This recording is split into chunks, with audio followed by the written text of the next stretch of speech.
Sa atong mga balitang frontliner, una sa mga balitang lokal.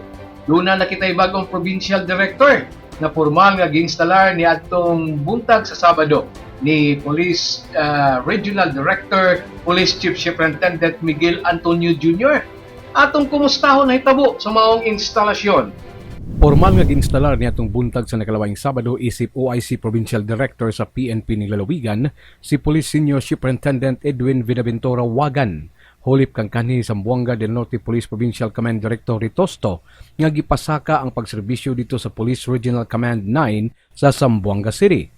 Matod pa ni PD Wagan nga ipadayon niya ang mga nasugda na ng mga bagong kamanduan nga napaimplementar ni kanhi PD Ritosto sama sa Patrol 101, One Time, Big Time ug uban pa. Ang priority syempre yung gusto ng ating Chief PNP. Ang first niya is yung Lambat Sibat, yung Patrol 101, tsaka yung One Time Big Time operation. So I will implement that, and as I've said earlier, depende sa situation sa Zamboanga del Norte. Pero that will be my yun yung aking magiging game plan kung ano yung utos ng ating Chief PNP. And of course, the Regional Director. With coordination syempre with the local executives. I also have to consult them. So lahat dito is i-consider ko, wala akong iiwan akong sino man, sama-sama in fight against criminality to make Zamboanga peace and order na mas maayos.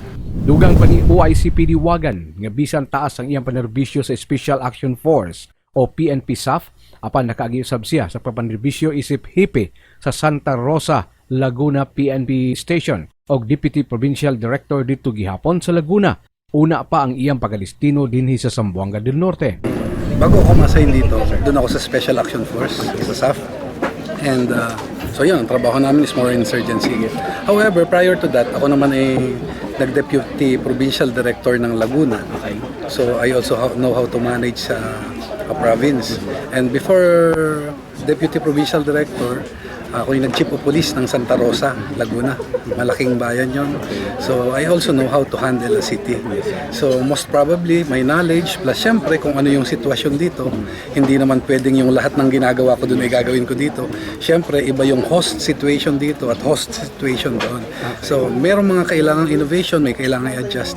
Whatever will be the needs of Zamboanga del Norte, that I will address. Matod pa sa bagong OIC PD nga mainiton usab ang iyang nakita nga pagdawat kaniya nila ni Governor Roberto A. Uy o City Mayor Evelyn Uy nga mitambong sa turnover ceremony.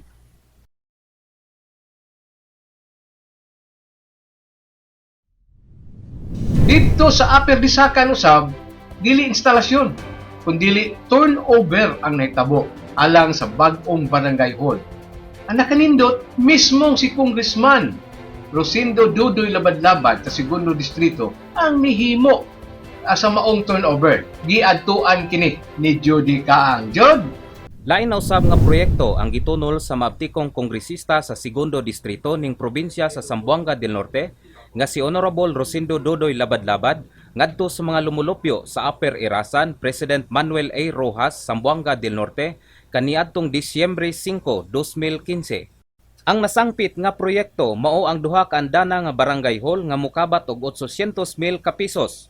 Personal nga gitambungan ni Congressman Labad-Labad ang maong turnover ceremony kauban sa unang ginang sa Segundo Distrito nga si Madam Glona Labad-Labad, Honorable John Henrik I. Valleser, ang Mayor sa Rojas, Vice Mayor Leonor O. Alberto, mga konsehalis sa maong lungsod, mga opisyalis ug mga katawhan sa Upper Irasan. Malipayon nga gi-turnover ni Congressman Labad-Labad ang maong proyekto ngadto na sa amahan sa lungsod, Vice Mayor ug sa kapitan, diin ang matag usa mipabati sa ilahang dakong pagpasalamat sa congressman. Sa pagpakighinabi sa frontliner ngadto kang Honorable Lorenzo Balansag, ang kapitan sa barangay Upper Irasan, iyang gipaabot ang dakong kalipay ug pagpasalamat ngadto sa congressman tungod kay daghan na og mga proyekto ang gibubo gikan sa Congressional Fund ngadto sa iyang mga ginsakpan sama sa covered court, school building, drainage canal, electrification program ug ang nasangpit nga barangay hall. Nyanang tanan, dako na akong pasalamat sa maong mga proyekto nga gihatag sa ilang labi na sa ilang pagkugi nga diin dinhi nabubo sa among barangay Upper Irasan. Judy Kaang, frontliner. right of way sa mga linya sa NGCP. giangkon nga makadugang sa problema sa maayong serbisyo sa kuryente daw dinhi sa Mindanao. Kay ang mga nanag-iya sa luna sa yuta nga giagian sa mga linya sa NGCP nananong ilalom gyud sa mga linya. Ha? Ilalom gyud sa mga linya. Giadtuan kini ni Judy Kaang, ang usa ka panagtigom nga gipatawag sa NGCP. Dito niya nadiskubre ang maong problema. Jud, Bisan pa man sa hataas nga negosasyon nga gihimo sa buhatan sa National Grid Corporation ngadto na sa tag-iya sa yuta nga giagian sa ilang mga linya ug nga gipanag-iyahan sa usa ka Mr. Balao Pundag sa probinsya sa Lanao del Sur, pakyas gihapon ang maong buhatan nga makahimo og clearing and maintenance operations sa nasangpit nga luna. Kini mao ang mensahe ni Atty. Cynthia P. Abalanza, ang spokesperson ug head sa Corporate Communications and Public Affairs Department sa NGCP. Gidugang sa abogada nga miabot na og 16 ka bulan ang gihimong negosasyon apan nagdumili lang gihapon ang tag-iya sa yuta nga ipaputol ang mga kahoy nga delikado kayo alang sa 138 volts nga linya sa kuryente gikan sa Agosto paingon sa Kibawi, Bukidnon. Dako kaayo og pangayo si Mr. Pundag ngadto sa buhatan sa NGCP nga may kantidad og kapin kung kulang 400,000 ka pesos. Base sa Local Government of Lanao del Sur's market value, ang kantidad sa maong propiedad moabot lamang og kapin kung kulang 80,000 ka pesos.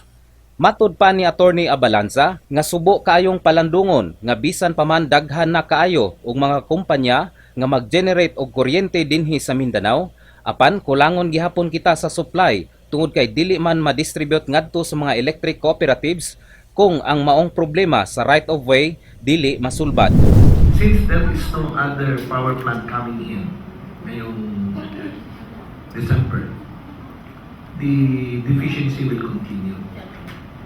This will worsen if the right of way problems, as I explained earlier, will catch up on us, meaning more power lines will be disabled by those right of way problems, and it will reduce the capacity sa grid.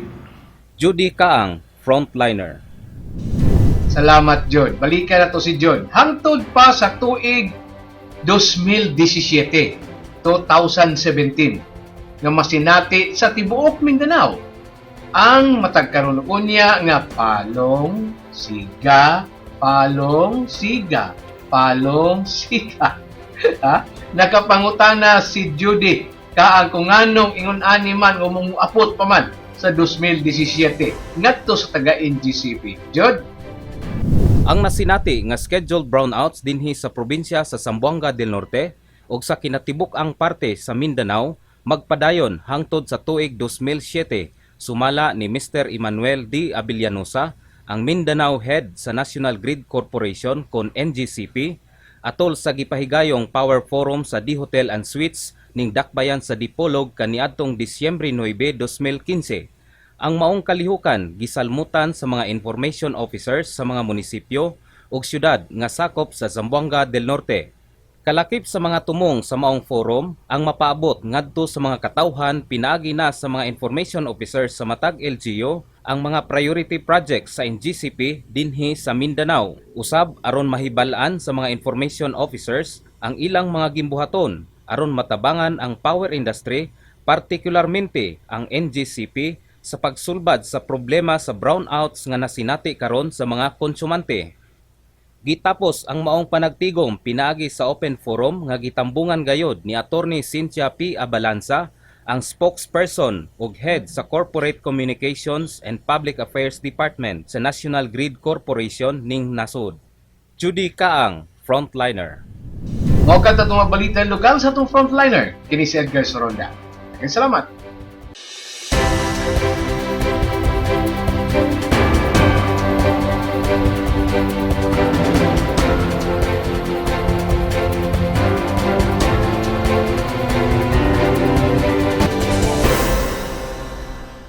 Sa atong pagbalik at tangi ang pangutana lang kauban sa atong guest karong adlaw. Dili lang sa Morning ng Zampet.